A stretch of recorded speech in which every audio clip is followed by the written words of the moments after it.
আজকের এই রান্নাটার জন্য আমাকে একটু পুরনো পদ্ধতিতেই শিলনোড়াতে এই বাটনাটা করে নিতে হচ্ছে। সর্ষে পোস্ত আর কাঁচা লঙ্কা। হ্যাঁ, যেটা আমি করতে চলেছি সেটা খুব সহজেই করব মনস্থ করেছি।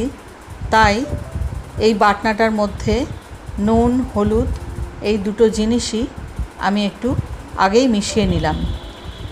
আমার কড়াইতে তেল দিয়েছি 1 টেবিল চামচ।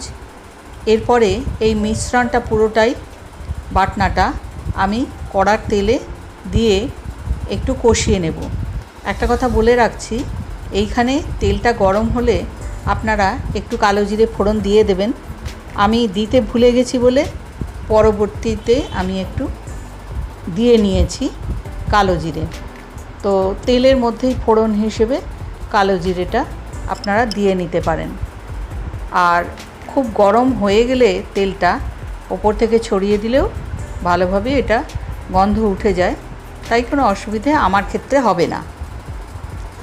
তো এটা কড়াইতে প্রথমেই দিয়ে দিলাম। কেন, কি রাঁধতে চলেছি? হ্যাঁ, রাঁধতে চলেছি ইলিশ মাছ ভাপা।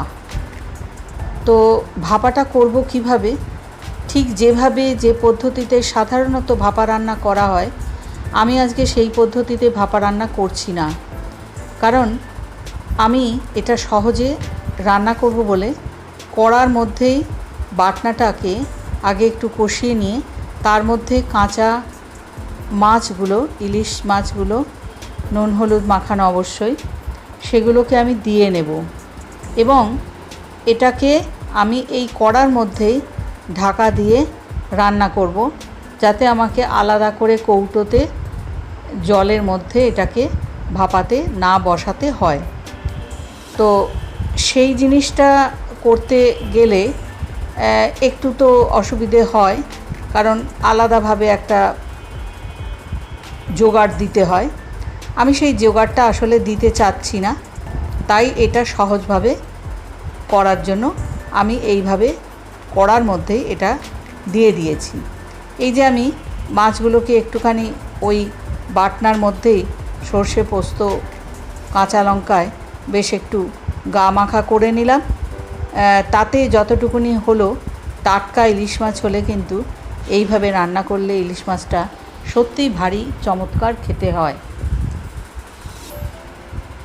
এখানে আমি একটু চেরা কাঁচা লঙ্কা দিয়ে দিলাম এইটার মধ্যেই তেল এবং বাটনার সাথে মিশিয়ে।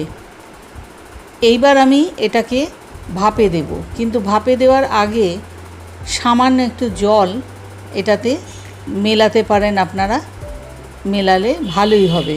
আর যদি মনে করেন যে মেলানোর দরকার নেই, তাহলে কিন্তু তলাটায় একটু ধরে যেতে পারে, কারণ এটাকে অন্যভাবে আমাদের করতে হচ্ছে, একদম ডাইরেক্ট কড়াইতে।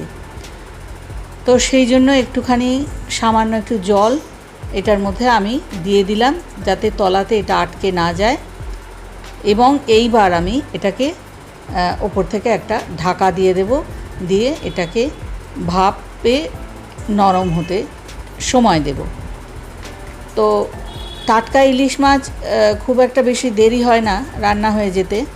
মিনিট 5-7 রান্না করলেই এটা বেশ সুন্দরভাবে হয়ে যায়। দেখুন, এখন রঙও বদলে গেছে মাছগুলোর, এবং যেহেতু টাটকা মাছ তাই এটা কিন্তু খুব ভালো মতোই সিদ্ধ হয়ে গেছে। তাহলে খুব সহজে কড়াইয়ের মধ্যেই ভাপা ইলিশ রান্না করতে গেলে কীভাবে করতে হবে আপনাদের আজকে সেটাই আমি দেখিয়ে দিলাম। amarheschel.com থেকে আমি মহুয়া আজকের মতো আপনাদের কাছ থেকে বিদায় নিয়ে চলে যাচ্ছি। আপনাদের অসংখ্য ধন্যবাদ আর নমস্কার জানাই। আর সেই সাথে অনুরোধ করি আমার ভিডিওগুলো আপনাদের দেখার জন্য, আরও বেশি বেশি করে এগুলোতে আপনাদের কমেন্ট আশা করছি।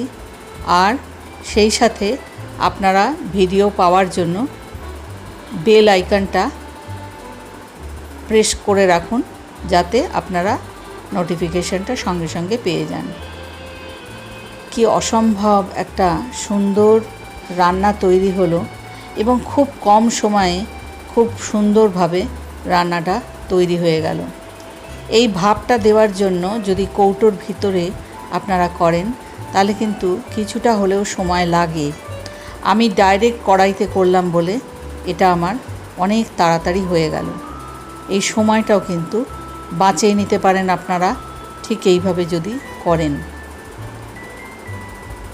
দারুণ একটা রং ধরেছে রান্নাটার মধ্যে, আর দারুণ একটা গন্ধ, সব মিলিয়ে একটা সুন্দর ইলিশ মাছের ভাপা তৈরি হয়ে গেল আমার খুব সহজভাবে, সহজ পদ্ধতিতে আর অত্যন্ত কম সময়ে। আর কি চাই বলুন তো? রান্নাঘরে সময় কম দেওয়াটাই তো আমাদের একমাত্র লক্ষ্য, আর অবশ্যই কম সময়ে ভালো রান্না করাও রাঁধুনিদের একমাত্র লক্ষ্য।